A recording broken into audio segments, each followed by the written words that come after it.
કરીએ.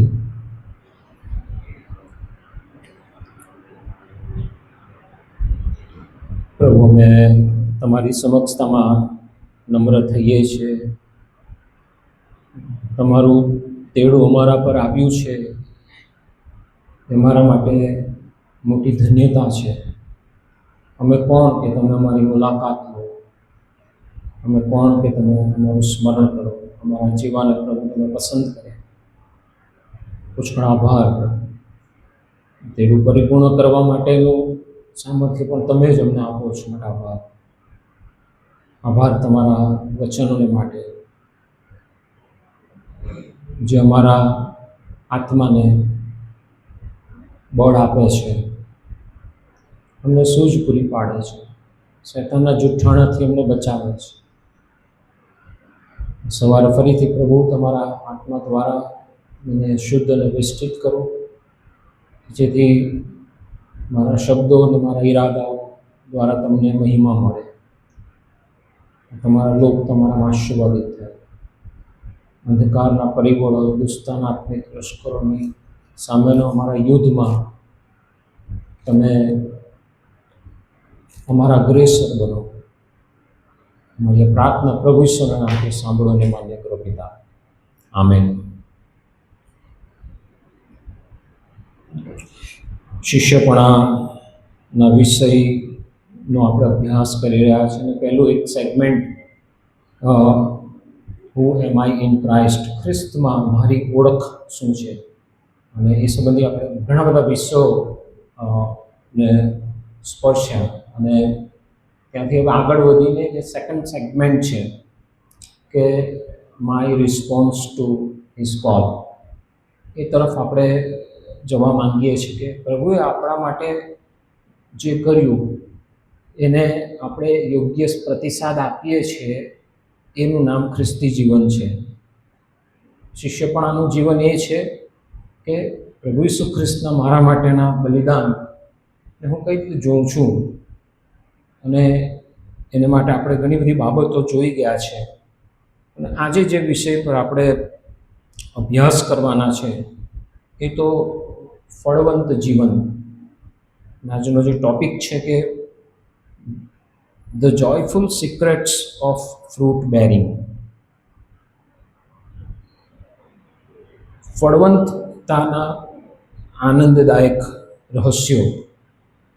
ગયા રવિવારે આપણે પાપી સ્ત્રીના સંદર્ભમાં જોયું હતું કે genuine peace at his feet, ખરી શાંતિ છે પ્રભુના ચરણો આગળ છે. અને પ્રભુની પાછળ ચાલવું એમાં ઈશ્વરના સામર્થ્યની જરૂર પડે છે. અને સ્ત્રીનું જે ઉદાહરણ છે એ આપણને એક માર્ગદર્શન પૂરું પાડે છે. પ્રભુને માટે જો આપણે પેશનેટ નથી, પ્રભુને માટે આપણે તત્પર નથી, તો ઘણા બધી વિટંબણાઓથી આપણે ગ્રસિત જીવીશું, સંઘર્ષ કર્યા જ કરીશું. થોડો સમય પ્રભુ પાછળ ચાલ્યા, પાછા પ્રભુથી દૂર, અને એ જ ચક્કરડામાં આપણે ફર્યા કરીશું. ને ત્યાં એ પાપી સ્ત્રીના જીવન પરથી આપણે જે સુંદર બાબતો શીખી હતી, અને પ્રભુ ઈસુ ખ્રિસ્ત પોતે જે દ્રષ્ટાંત આપે છે કે બે દેવાદારો હતા, બંનેનું માફ થયું, પણ બંનેનો પ્રતિસાદ અલગ અલગ હતો. તમને મળેલા તારણ પ્રભુ ઈસુ ખ્રિસ્તે તમારા માટે આપેલા બલિદાનની તમે કેટલી વેલ્યુ કરો છો એ નક્કી કરે છે કે તમે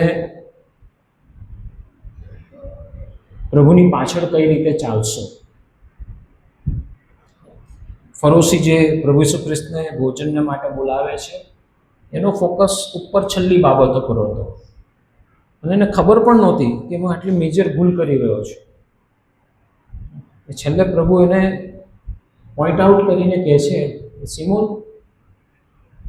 હું તારા ઘરે આવ્યો, તે મને ચુંબન નહીં કર્યું, તે મારા પગ નહીં ધોયા, તે મને અત્તર નહીં લગાવ્યું, અને તું જે ભૂલ કરે છે એ જ બાબતોને લઈને બીજાનો ન્યાય કરે છે. સ્ત્રી કે જેણે પશ્ચાતાપ સહિત પોતાના આંસુ દ્વારા મારા પગ ધોયા, પોતાના વાળથી નૂછ્યા અને મને અત્તર ચોળ્યું. લોકો શું વિચારશે, લોકો કઈ રીતે મારો ન્યાય કરશે, એ બીકમાં ને બીકમાં આપણે પ્રભુની પાછળ ચાલવામાં પણ બંધછોડ કરીએ છીએ. ઘણીવાર આપણે સિમોન જેવું વલણ દાખવીએ છીએ. અને માટે પ્રભુ કહે છે કે તારા આંખમાંની ભારોટીઓ તને કાઢવો નથી ને બીજાની આંખમાંથી તણકલું તું કાઢવા કોશિશ કરે છે. તો ઈશ્વરના આપણા માટેનું જે બલિદાન છે એને તમે કેટલું વેલ્યુએબલ સમજો છો કે તમારા માટે એક સહજતાથી લેવાની વસ્તુ છે. પ્રભુ કહે છે કે મને કહો, કોનું વધારે માફ થયું છે, કોણ વધારે પ્રેમ કરશે? જેનું વધારે માફ થયું છે એનો અર્થ એ છે કે જેને પોતાને મળેલી માફીની વધારે વેલ્યુ છે. જે પ્રભુના પવિત્ર આત્મા પ્રત્યેની સંવેદનશીલતા વગરનું જીવન જીવે છે એને મળેલી માફીની વેલ્યુ નથી. રોજ યાદ કરવાની જરૂર છે, પ્રભુ મારું કેટલું માફ કર્યું છે. તો મને સમજ પડશે કે મારે બીજાનું માફ કરવાનું છે. મારે રોજ યાદ કરવાનું છે પ્રભુ મને કેટલું બધું આપ્યું છે.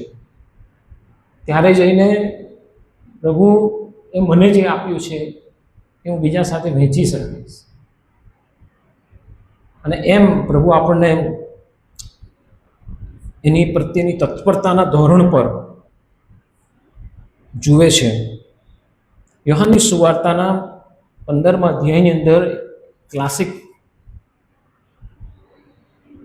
દ્રષ્ટાંત આપવામાં આવ્યું છે. મેટાફોરિક પેરેબલ છે અને ફક્ત મેટાફોરિક પેરેબલ જ નથી, પરંતુ એ યોહાનની સુવાર્તાના હું છું એવા 7 દાવાઓમાંનો એક દાવો છે. આપણે એને થિયોલોજીકલી આજે નથી જોવાના.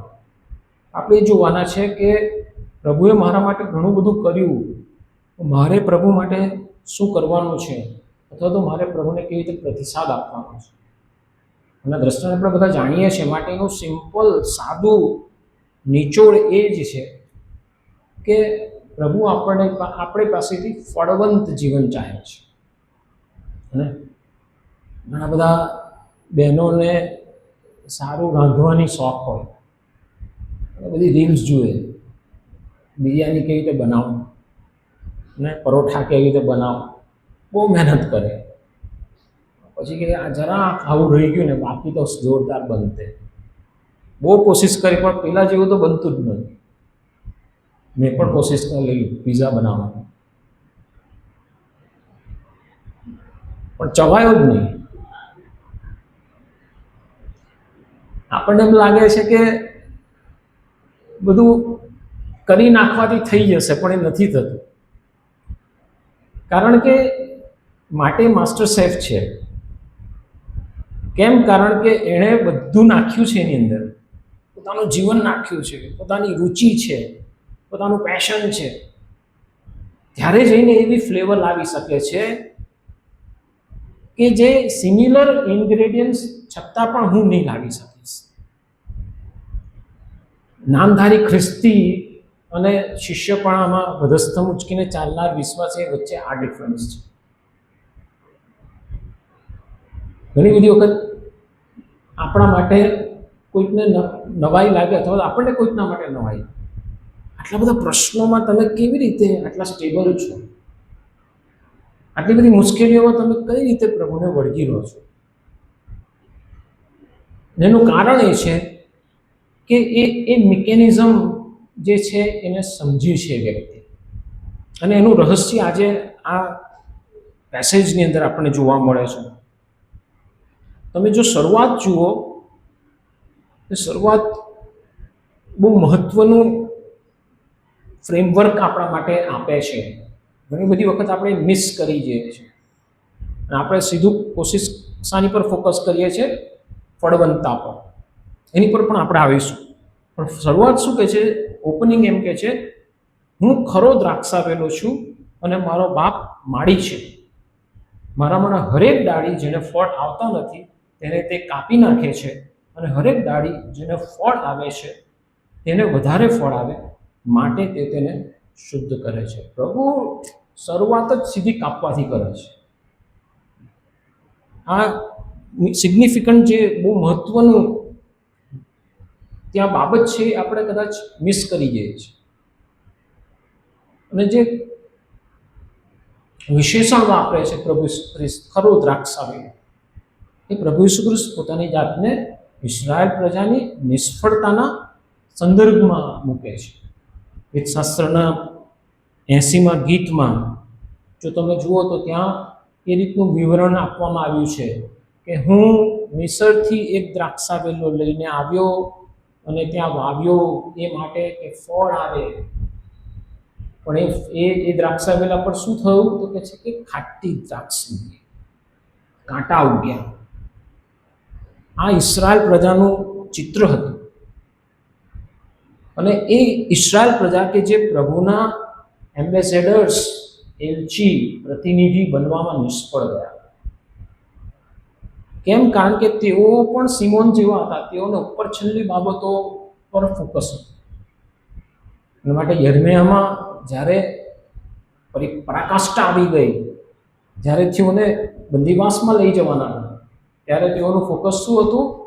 બધે ફરી ફરીને કહેતા હતા, the temple of the Lord, the temple of the Lord, the temple of the Lord. યહોવાનું મંદિર, યહોવાનું મંદિર, યહોવાનું મંદિર. માટે યહોવાનું મંદિર અહીંયા છે માટે અમને કંઈ થવાનું નથી. પ્રભુ કહે છે કે તમે યહોવાને ભૂલી ગયા છો અને યહોવાના મંદિરની પૂજા કરવા લાગ્યા છો, તો તમે નિશ્ચય બંદીવાસમાં જશો. અને આમ કરીને તેઓને રિજેક્ટ કરવામાં આવ્યા. પણ તમે જુઓ, એનાથી જે વિરોધાભાસી સંદર્ભ પણ આપણને જોવા મળે છે. ઝકિયલનું પુસ્તક, તેનો 15મો અધ્યાય 6 થી 8 વચનો, પાના નંબર 728. એથી પ્રભુ યહોવા કહે છે કે જેમ વનના વૃક્ષોમાંના દ્રાક્ષાવેલાને મેં બળતણ તરીકે અગ્નિને હવાલે કર્યું છે, તેમ હું યરૂશાલેમના રહેવાસીઓને અગ્નિને હવાલે કરીશ. હું મારું મુખ તેઓની વિરુદ્ધ રાખીશ. તેઓ અગ્નિમાંથી નીકળીને નાશશે, તો પણ અગ્નિ તેમને ભસ્મ કરી નાખશે. અને હું મારું મુખ તેઓની વિરુદ્ધ રાખીશ, ત્યારે તમે જાણશો કે હું યહોવા છું. તેઓએ અપરાધ કર્યો છે અને હું દેશને ઉજ્જડ કરી નાખીશ. એના માટે જે ખરા દ્રાક્ષાવેલાનો જે સંદર્ભ છે બહુ ભયંકર છે. પ્રભુએ જ પસંદ કરી દેશ જાતિ, પ્રભુએ જ એમને અરણ્યમાં 40 વર્ષ બચાવીને વચનના દેશમાં લાવીને મૂક્યા. એના માટે પ્રભુ કહે છે કે હું અમને ખતમ કરી. અને સિમિલર વસ્તુ બીજી કલમમાં કહે છે કે જે ડાળીને ફળ નથી આવતા એનો કાપી નાખીશ. નવા કરારમાં પણ એ જ પ્રભુનું ધોરણ છે, પ્રભુની એ જ એક્સપેક્ટેશન છે. પ્રકટીકરણના પુસ્તકમાં તમે જુઓ, 7 મંડળીઓને જુદા જુદું વચન આપવામાં આવે છે. એમાંથી પહેલું એફેસસની મંડળીને પણ એ જ કહે છે, હું તારી દીવીને એની જગ્યાએથી ખસાડી નાખીશ. અને 3જા અધ્યાયની 16મી કલમમાં જો તમે આવો તો પ્રભુ લાઓદિક્યાની મંડળી જે છેલ્લો સમય જેમાં આપણે જીવી રહ્યા છે, એને પ્રભુ કહે છે કે તું ઊનો નથી ને ટાળો નથી, હું તને મારા મોંમાંથી થૂંકી નાખીશ. અને માટે યોહાન 15:1 જે પ્રભુ કહે છે કે શરૂઆત જ ક્યાંથી કરે છે? હું દ્રાક્ષાવેલો છું ને મારો બાપ માળી છે. આ મહત્વનું છે. ડાળી પોતાના વિશે શું બળગા ફૂકે છે ને એ મહત્વનું નથી. અને જો તમે કરશો ને તો પ્રભુ કહે છે કે હું કાપી નાખીશ. ફ્રૂટ બેરિંગ, ફળવંતતા એ વ્યક્તિની મહત્વકાંક્ષા પર આધારિત નથી. અને માટે કહે છે મહત્વનું એ જ છે હું દ્રાક્ષે વેલો છું ને મારો બાપ માળી છે. બાકી ડાળી પોતાની રીતે કુદાકૂદ કર્યા કરે તો એ ઉપજાઉ નથી બનવાનું. એના માટે ફળવંતતા શું છે એ મારે સમજવું પડશે. Once in a while master શેફની જેમ બધું રાંધવા ઊભા થઈ જઈએ તો કંઈ એ બની નથી જવાનું. Once in a while Bible લઈને બેસી જઈશું તો થઈ નથી જવાનું. રેન્ડમલી કોઈ વાર મન થયું, મૂડ આવ્યો અને સંગતોમાં પહોંચી ગયા તો કંઈ આપણા જીવનમાં રિવાઇવલ નથી આવી. કારણ કે આપણે ભૂલી જઈએ છીએ, આપણે એ માટે સભાન નથી કે તારોનો હર્ષ મારા જીવનમાંથી જતો રહ્યો છે. અને માટે પ્રભુને દાઉદ પ્રભુ પાસે માંગે, પ્રભુ મને તું તારાનો હર્ષ પાછો આપ. અને તારાનો હર્ષ ગુમાવાને કારણે હું બીજી બાબતોમાં હર્ષ શોધું છું. પિતા કે હું દ્રાક્ષા વેલો છું અને મારો બાપ માળી છે. આ જ મહત્વની વસ્તુ છે. ડાળીનું ફંક્શન આખું અલગ છે. અને માટે પ્રભુ જે અપેક્ષા રાખે છે એ છે કે મારામાંની દરેક ડાળી કે જેને ફળ આવે છે તેને વધારે ફળ આવે માટે તે તેને શુદ્ધ કરે છે. વિશ્વાસી હોવું, પ્રભુની પાછળ ચાલવું એ પણ પેઇનફુલ છે. એમાં પણ કાપકૂપ કરે છે. પ્રભુ રોજ કાપકૂપ કરે છે. અને પ્રભુ શરૂઆતથી જ આપણી સાથે સીધી આ જ રીતની વાત કરવા માંડે છે કે તમે ફળ આપો. હી મીન્સ બિઝનેસ. એને ખબર છે કે આ જ વસ્તુ જરૂરી છે. આપણે એટલી બધી અનનેસેસરી બધી ડમી બાબતો ઊભી કરી દીધી છે અને આપણે એમ માનીએ છીએ આપણી જાતને કે કારણ કે હું આટલું કરું છું માટે હું ઓકે છું, કારણ કે હું આટલું દાન આપું છું, કારણ કે હું આમ છું, કારણ કે હું તેમ છું. પ્રભુ કહે છે કે ડાળી પોતાની રીતે પોતાના એજન્ડા નહીં ચલાવી શકે. ફ્રૂટફુલનેસનો સોર્સ એ ડાળીમાં છે. અને પિતા કે જે માળી છે એ મેક શ્યોર કરશે કે તમે જો નથી અનુરૂપ તો ડાળીને કાપીને ફેંકી દેશે.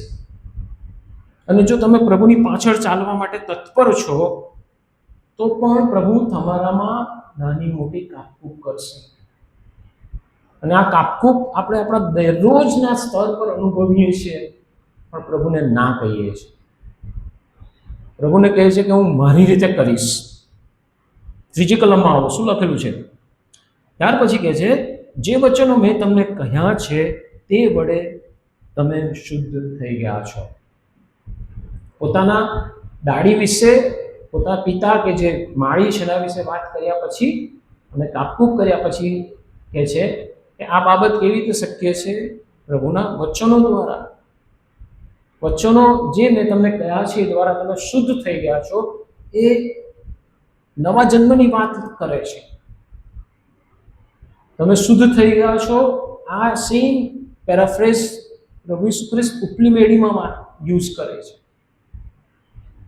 કે તમે બધા શુદ્ધ નથી. એક એવો છે જેણે કાપકૂપને રેઝિસ્ટ કરી છે. અને પ્રભુએ કહ્યું છે કે મેં તને કેટલા બધા ચાન્સ આપ્યા, હજુ તક છે, હજુ યુ ટર્ન લે. પણ કહે છે કે શૈતાને તો અગાઉથી એના મનમાં ઘર બાંધી દીધેલું હતું. અને માટે જે કાપકૂપ છે એના બે પ્રકાર છે. એક પ્રકારનો જે કાપકૂપ છે એની પરાકાષ્ઠા એવી છે એ વ્યક્તિ સદંતર પ્રભુથી દૂર થઈ જાય છે અને એને પ્રભુથી દૂર કરી નાખવામાં આવે છે. તમે જુઓ પ્રેરિતોના કૃત્યો એનો 2 અધ્યાય અને 37મી કલમમાં લખવામાં આવ્યું છે કે જ્યારે પિત્તરે બોધ કર્યો ત્યારે જે વચન લોકોએ સાંભળ્યા તેનાથી તેઓના મન વિંધાઈ ગયા. વચન આ કરે છે આપણા જીવનમાં. તેઓએ પ્રભુની આગળ પોતાના હૃદયો મનો ખોલ્યા કે હા પ્રભુ, અમે તૈયાર છીએ તમે જે કહેવા માંગો છો. અને વચન એટલું બધું પાવરફુલી કામ કર્યું, ત્યાં લખવામાં આવ્યું કે તેઓના મન વિંધાઈ ગયા. અંગ્રેજીમાં કહે છે દે વર પિયર્સ્ડ. બીજું એક ટ્રાન્સલેશન કહે છે કે દે વર કટ ટુ ધેર હાર્ટ્સ. મતલબ તલવાર કામ કરે અને કાપી નાખવામાં આવે એવી અસર તેઓની ઉપર ઉપજી. વચન આ કરે છે, ને જો આ તમારામાં નથી થયું તો ફ્રૂટફુલનેસ, ફળવંતતા એ શક્ય નથી. આ જ કોન્સેપ્ટ પ્રભુ ઈસુ નિકોદેમસને સીધે સીધું સમજાવે. જો કોઈ આત્માથી ને પાણીથી જન્મ્યું નથી તો તે દેવના રાજ્યમાં નથી જઈ શકતું. ફળવંતતા આ બાબતને સ્પષ્ટ કરવાથી આવે છે. નહીં તો ફળવંતતાને આપણે મેન્યુફેક્ચરિંગ સમજી બેસીશું. ફ્રૂટફુલનેસ ઇઝ નોટ મેન્યુફેક્ચરિંગ. ફળ એ જે વૃક્ષ છે, પ્લાન્ટ છે, એનામાં રહેલી જે ગુણો છે એ પ્રમાણે આવે છે.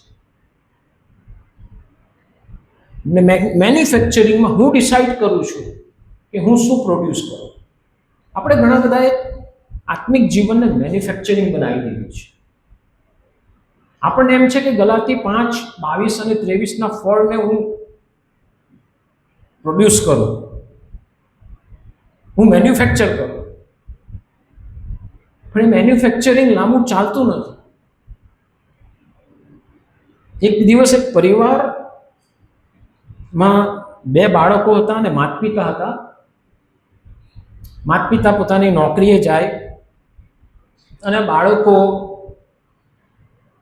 ને ઘરમાં રહેવાનો સૂચના આપીને જાય. પણ બાળકોને એમ થાય કે આખો દિવસ ઘરમાં રહેવાનું કેદ, કઈ રીતે અમને કંઈ તક મળે કે અહીંયાથી છૂટીએ, નીકળીએ.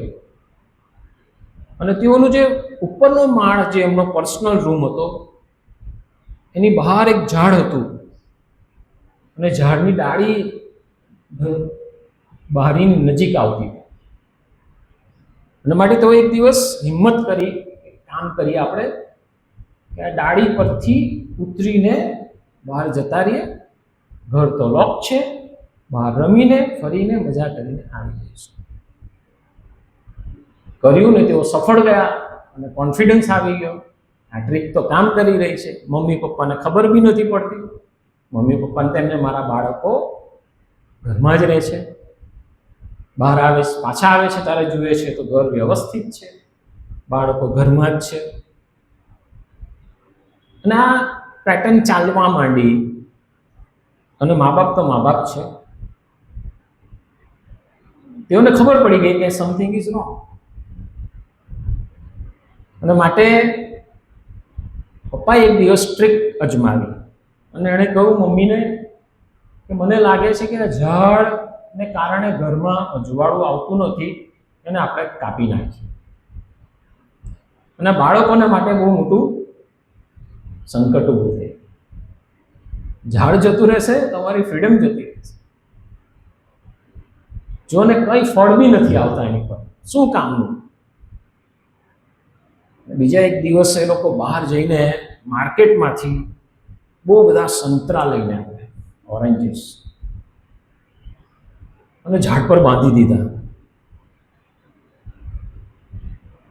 અને એમને એમ થયું કે ચલો અમે આજે ફળ લગાવીશું ને એનાથી અમારું ઝાડ બચી જશે. અને બીજા દિવસે પપ્પાએ બધાને બહાર લઈ જઈને કીધું કે જુઓ જુઓ, હું તમને કંઈ બહુ સરસ વસ્તુ બતાવું. બાળકો તો ખુશ થતા હતા, યસ અમારું કિમિયો કામ કરી ગયો. અને પપ્પાએ કહ્યું જુઓ જુઓ, સફરજનના ઝાડ પર સંતરા ઉગ્યા છે. Fruit bearing is not manufacturing. હું ડિસાઇડ કરું કે લોકોની આગળ હવે હું બહુ નમ્ર છું એવું મેન્યુફેક્ચર કરીશ. લોકોની આગળ હું બહુ આત્મિક છું એવું મેન્યુફેક્ચર કરીશ, લોકોની આગળ હું બહુ પ્રાર્થનાવાદી છું, વચનનો અભ્યાસી છું એવું હું મેન્યુફેક્ચર કરું. પ્રભુ કહે છે નથી થવાનું. ડાળીનું એજન્ડા નથી ડિસાઈડ કરે હું આ કરું. એના માટે ફ્રૂટ બેરિંગમાં બે વસ્તુ મહત્વની કહેવામાં આવી છે. જો તમે 4th કલમમાં જુઓ ત્યાં લખવામાં આવ્યું છે તમે મારામાં રહો. 7મી કલમમાં લખવામાં આવ્યું છે મારા વચન તમારામાં રહે. અને 9મી કલમમાં લખવામાં આવ્યું છે તમે મારા પ્રેમમાં રહો. આ 3 વસ્તુ મળીને ડિસાઈડ કરે છે કે ફ્રૂટ બેરિંગ, ફળવંતતા એ કઈ રીતે આવવાની છે. હું મારી રીતે આત્માના ફળોને પ્રોડ્યુસ નથી કરી શકવાના. નહીં તો બહુ ઝડપથી બહુ ઓછા સમયમાં મારી ચોરી પકડાઈ જશે. કે સંતરાના ઝાડ પર, સફરજનના ઝાડ પર સંતરા ઉગી ગયા છે.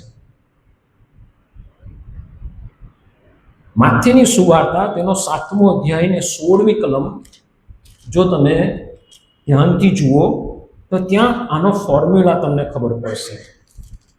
માથી 7 અને 16 તેઓના ફળથી તમે તેઓને ઓળખશો. શું લોકો કાંટાના ઝાડ પરથી દ્રાક્ષા અને અથવા ઊંટ કટારી પરથી અંજીર તોડે છે? તમારી ફ્રૂટફુલનેસ એ શાના પરથી ખબર પડશે? તમે જે પ્રોડ્યુસ કરો છો તેનાથી, તમારામાંથી આઉટકમ નીકળે છે તેના પરથી. અને ફ્રૂટફુલનેસ શું છે? ફળવંતતા શું છે? તો ફળવંતતા એ ઝાડના નૈસર્ગિક જે ગુણો છે એને પ્રગટ કરે છે. સેમ એક્ઝામ્પલ છે અહીંયા. બાવળિયા પર કેરી ઉગતી નથી, જાંબુ ઉગતા નથી. બાવળિયા જ છે. અને માટે તેઓના ફળથી તમે તેઓને ઓળખી કાઢશો. દેખાવમાં, બોલવામાં બધું તો તમને આગળ બધું ઝાંસા બજા બતાવે છે. જેમ શૈતાને એદનવાડીમાં કર્યું હતું તેમ. પણ પ્રભુનું વચન શું કહે છે? તો કહે છે કે તમે તેઓના ફળથી તમે ઓળખશો. અને એ ફળ આવે માટે પ્રભુ શું કરે છે? તમારાને મારી અંદર કાપકૂપ કરે છે. પ્રુનિંગનો મતલબ એ છે કે anything which is unproductive, harmful and extra needs to be removed. ફળવંતતા ત્યારે આવે છે કે મારામાં રહેલી અનપ્રોડક્ટિવ, જે ફળવંત નથી થતું, નુકસાનકારક અને એક્સ્ટ્રા વધારાનું. પ્લાન્ટ્સનું પ્રુનિંગ કરવામાં એટલા માટે જ આવે છે કે એની ડાળીમાં જો વધારાના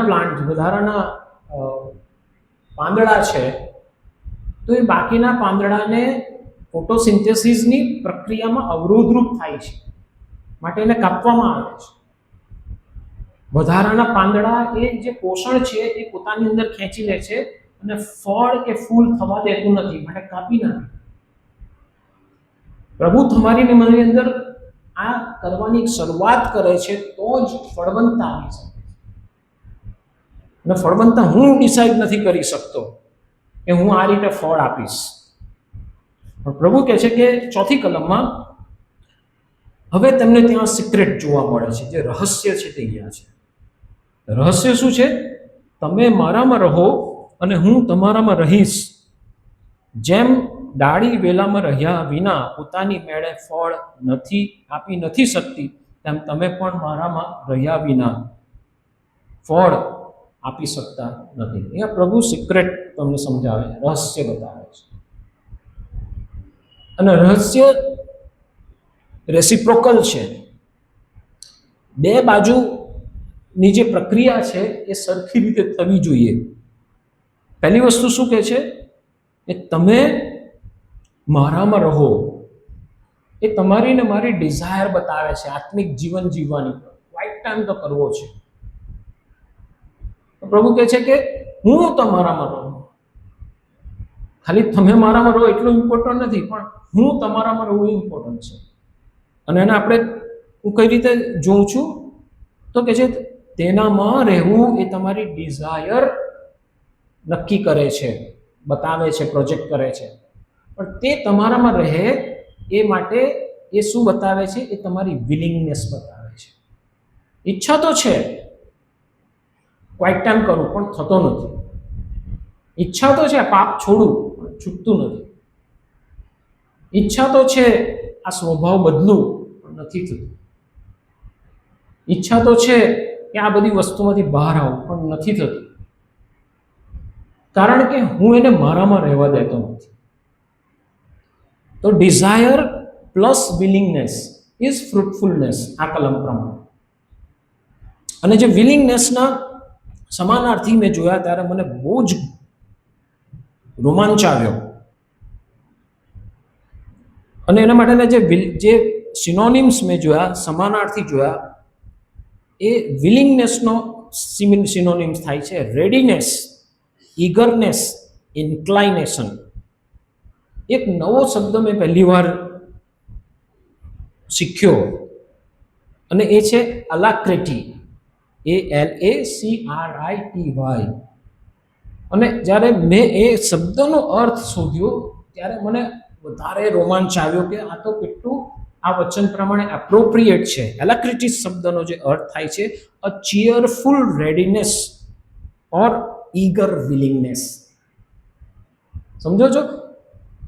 તમે મારામાં રહો, તમારી ઈચ્છા તો છે કે તમે ફળ આપો, પણ એના માટે જરૂરી એ પણ છે કે હું તમારામાં રહું. ધેટ મીન્સ કે તમારે તમારો ઓટીપી આપવો પડે તો હું તમારી અંદર રહી શકું. તમારે મને પરમિશન આપવી પડે તો હું તમારી અંદર. તો ડિઝાયર પ્લસ વિલિંગનેસ, ને વિલિંગનેસ કઈ રીતની છે? તો ઈગર વિલિંગનેસ છે, ચીયરફુલ રેડીનેસ જે છે તે જોઈએ છે આપણને. બીજા અર્થ કે છે fast speed to do something, promptness in response અને ચીયરફુલ રેડીનેસ. ક્વાઇટ ટાઈમ તો કરવો છે, પણ આળસ આવે છે, વહેલા ઉઠવું નથી. ક્વાઇટ ટાઈમ તો કરવો છે, પણ મોબાઈલ મને બીજી બાજુ ખેંચી જાય છે. સંગતમાં તો જવું છે, પણ મારે ટીવી સિરિયલ છોડવી નથી. મારે મિટિંગોમાં તો જવું છે, પણ મારે આઈપીએલ છોડવી નથી. અને આ મારો રોલ છે, આ મારે કરવાનું છે. ફક્ત હું ડિઝાયર કરવાથી કે પ્રભુ તું મારામાં રહે, મને આશીર્વાદ આપ, એનાથી કામ નથી થવાનું. હું પ્રભુને કહું છું કે પ્રભુ તમે મારામાં રહો. આપણે એનામાં રહીએ છીએ એટલું નહીં, પણ હું એને મારી અંદર આવવા માટેની અનુમતિ આપું છું. યર્મિયા 17મો અધ્યાય 7 અને 8 કલમ.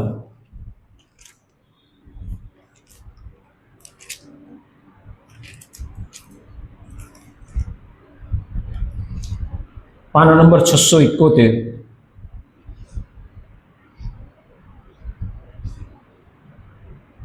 જે પુરુષ યહોવા પર શ્રદ્ધા રાખે છે ને જેનો આધાર યહોવા છે તે આશીર્વાદિત છે.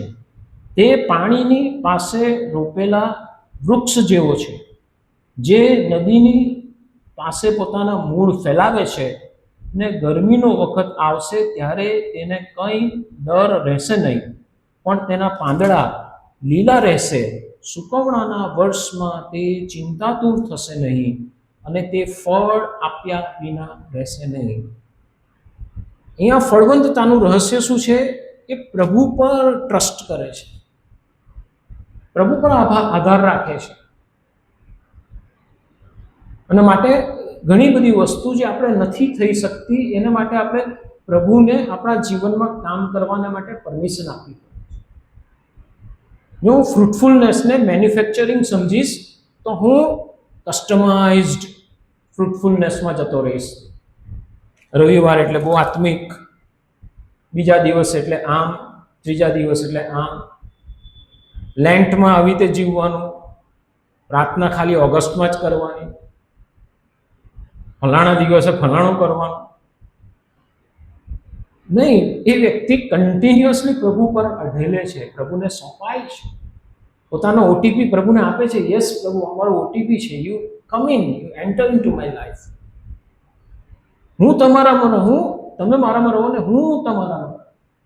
પ્રભુમાં રહેવાની ઈચ્છા તો ભાઈ છે, પણ પ્રભુને મારી અંદર આવવા નથી દેવું. અને અહીંયા યર્મિયામાં આપણે જે વાંચ્યું, ફળવંતાનું જે રહસ્ય છે કે પ્રભુની ઉપર ભરોસો રાખો. પ્રભુને કહે છે ઓકે ફાઇન, પ્રોબ્લેમ છે પણ કશો વાંધો નહીં, મુશ્કેલી છે પણ હું તમને તમારી પર વિશ્વાસ કરું. રોમી 8:28 કે જેઓ પ્રભુના સંકલ્પ પ્રમાણે તેડાયેલા તેઓને એકંદર સઘળું હિત કારણે છે. જ્યારે મુશ્કેલી આવે છે ત્યારે બધું હું મારી રીતે કુકિંગ ચાલુ કરી દઉં છું અને મને એમ થાય છે કે હોટલ જેવું કેમ નથી બનતું. એ નહીં બનશે,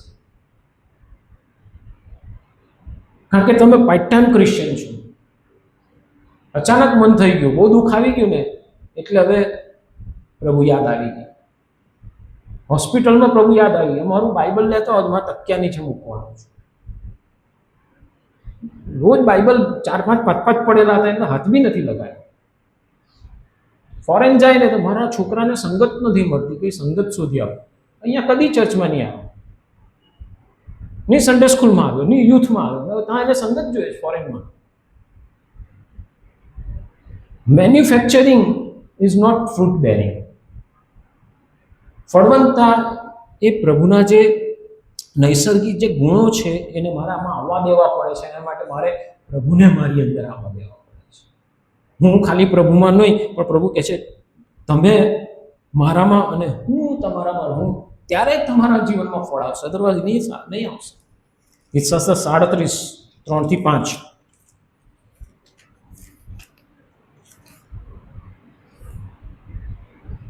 યહોવા પર ભરોસો રાખ અને ભલું કર, દેશમાં રહે અને વિશ્વાસુપણાની પાછળ લાગ, જેથી તું યહોવામાં આનંદ કરીશ અને તારા હૃદયની ઈચ્છાઓ પૂરી પાડશે.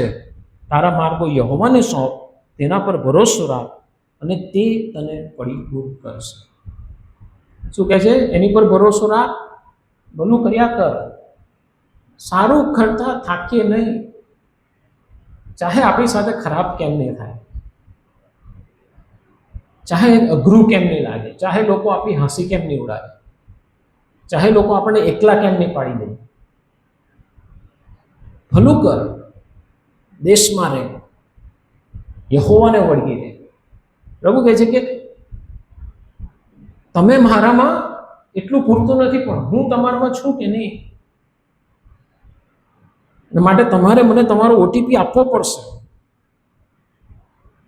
યોહાનની સુવાર્તાના 14 અધ્યાયની 21, 23, 13, 14 જો કલમો તમે વાંચો તો ત્યાં પ્રભુનું વચન વારંવાર શિષ્યોને કહે છે કે તમે મારા આદેશો, મારા વચનો, મારા હુકમ, મારા કમાન્ડમેન્ટ તમે પાળો.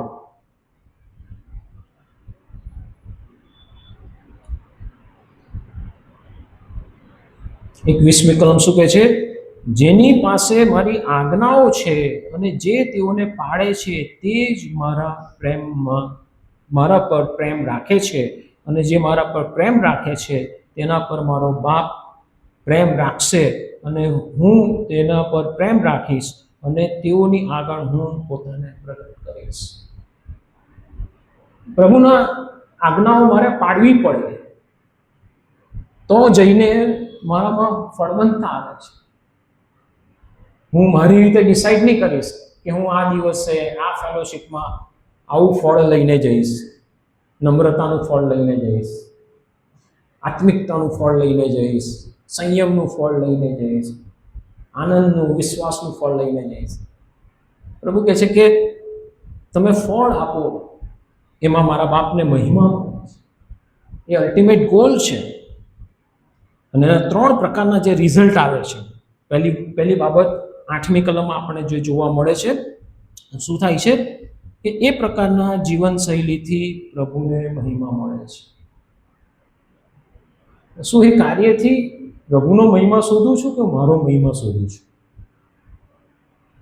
આ પહેલો આપણા માટે ટેસ્ટ છે. અને એ જ મને જવાબ આપશે કે હું ફ્રૂટ મેન્યુફેક્ચરિંગ કરું છું કે ફ્રૂટફુલનેસમાં છું. તો પ્રભુને મહિમા મળે છે. બીજી બાબત આપણને 7મી કલમમાં જોવા મળે છે. જો તમે મારામાં રહો અને મારા વચન તમારામાં રહે તો જે કંઈ તમે ચાહો તે માગો એટલે તે તમને મળશે. કેવી રીતે થશે? વચન મારામાં છે કે કેમ? પણ હું તો મારી ફિલોસોફી જ લગાવું છું. હું તો મારી જે કહેવાય ને કે ન્યાયપણાને હું મારી જાતને કઈ રીતે હું સાચો ઠેરું. પ્રભુનું વચન આપણા જીવનમાં આવે છે તો આપણે જોયું કે શું થાય છે? તેઓના હૃદય વિંધાઈ જાય છે. અને વચન જો મારામાં છે તો હું પ્રભુના ઈચ્છાની વિરુદ્ધ કશું માંગી જ નથી શકવાનો. તો મને ખબર પડશે કે આ વસ્તુ મારા માટે હાર્મફુલ છે, માટે હું નહીં માગીશ. માટે લખવામાં આવ્યું છે કે તમે માગો, જે ઈચ્છા થાય તે માગો, તમને મળશે. પણ જો તમે વચનમાં છો તો તમને ખબર પડશે કે હા મારા આત્મિક જીવન માટે ઠીક નથી. પાઉલે પણ કહ્યું કે મારા દેહમાંથી કાંટો દૂર થાય, પણ પ્રભુએ મને કહ્યું તારે વાસ્તે મારી કૃપા બસ છે. અને પછી હવે પાઉલ શું કહે છે? હું જે છું તે તેની કૃપાની ખાતર છું. ફ્રૂટ બેરિંગ એ આપણો એજન્ડા નથી. ફ્રૂટ બેરિંગ એ નૈસર્ગિક છે, એક નેચરલ છે. અને નેચરલ કઈ રીતે છે? તો મારે એના વચનમાં રહેવું પડે છે. મારે પ્રભુને મારી અંદર કામ કરવા દે. હું મારું જ ચલાવ કરું પ્રાર્થનામાં ના, પણ મારે પ્રભુ આવું જ જોઈએ છે, મારે પ્રભુ આમ જ કરવું છે, મારે તો આમ જ જોઈએ છે. લાગી જ પડે જ પ્રભુની પાછળ. ભાઈ છેલ્લા આભાર સુધી શું મેં બહુ પ્રાર્થના કરીને એટલે આ થયું. પ્રભુથી નથી થયું, મારી પ્રાર્થના ચમત્કારી હતી. આ જે ડિફરન્સ છે તમારે સમજવાની જરૂર છે. એના માટે પ્રભુ કહે છે શું મહત્વનું છે? હું વહેલો છું અને મારો બાપ માળી છે. એ બે જ ઇનફ છે, એ બે જ મહત્વનું છે. એજન્ડા ક્યાંથી આવે છે? વેલામાંથી અને માળીમાંથી. દાઢીમાંથી એજન્ડા નથી આવતો. દાઢી તો ફક્ત પોતાની જાતને અવેલેબલ કરે છે, ચીયરફુલ રેડીનેસ, રિસ્પોન્સ આપે છે. યસ પ્રભુ, તમારું વચન મને યાદ કરાવે છે. મને ખબર છે હું તમારા વચન પ્રમાણે નથી ચાલતો ત્યારે મારા જીવનમાં અંદરથી કેટલું બધું અંધકાર આવી જાય છે. બહારથી ખુશ દેખાઉં છું, અંદરથી એ નાના મોટા પાપો નથી છૂટતા. એ કડવાશ, અંધકાર, ગંદકી નથી જતી. પ્રભુ તમે મારી અંદર આવો. 7મી કલમમાં આપણે શું જોઈએ છે? તો વચન મારામાં રહે. અને 11મી કલમમાં આપણે ત્રીજી બાબત જોવા મળે છે. તો શું કહે છે કે તમારામાં મારો આનંદ રહે અને તમારો આનંદ સંપૂર્ણ થાય માટે મેં તમને એ વચનો કહ્યા છે. આપણી અંદરનો આનંદ પરિપૂર્ણ થાય એનો દાવો આપણે કરીએ છીએ. ગીતશાસ્ત્ર 37મી કલમનો દાવો કરીએ છીએ. કહે છે કે મને તું પ્રભુમાં તું આનંદ કર અને પ્રભુ તારી બધી ઈચ્છા પૂરી પાડશે. આપણે પ્રભુને એવું એક સ્ત્રોત સમજી બેઠા છે કે ત્યાં બધો મફતનો સામાન મળ્યા જ કરે છે. બટન દબાવોને વસ્તુ આવી ગઈ, બટન દબાવોને ખુશી આવી ગઈ, એનું બટન દબાવોને બધું થઈ ગયું. પણ પ્રભુનું વચન ત્યાં કહે છે કે તમારામાં મારો આનંદ રહે. એક પ્રાથમિક શરત છે. પ્રભુનો આનંદ એ પ્રભુના વચનો છે કે જે તમારામાં મારો આનંદ રહે અને તમારો આનંદ સંપૂર્ણ થાય માટે મેં તમને એ વચનો કહ્યા છે. આપણો આનંદ એ પ્રભુના આનંદની સુમેળતામાં નથી, ફળવંતા નથી. ઈશ્વર તમને મને પ્રભુને યોગ્ય પ્રતિસાદ આપવાને માટે કૃપા આપે. પ્રાર્થના કરીએ. પ્રભુ આભારી છે આ વચનોને માટે, અને તમે અમને તમારામાં કલમ તરીકે મેળવી લીધા. હવે તો જંગલી જૈતવૃક્ષ હતા, પણ તમારામાં અમને નવા કર્યા. એના માટે પુષ્કળ આભાર. તમારામાં રહીને આત્મિક ફળો તમારા ગુણો દાખવવા અમારી સહાય કરો. પ્રભુ ઈસુના નામથી પ્રાર્થીએ છીએ. આમેન. ભજન સંગ્રહમાંથી ગીત નંબર 202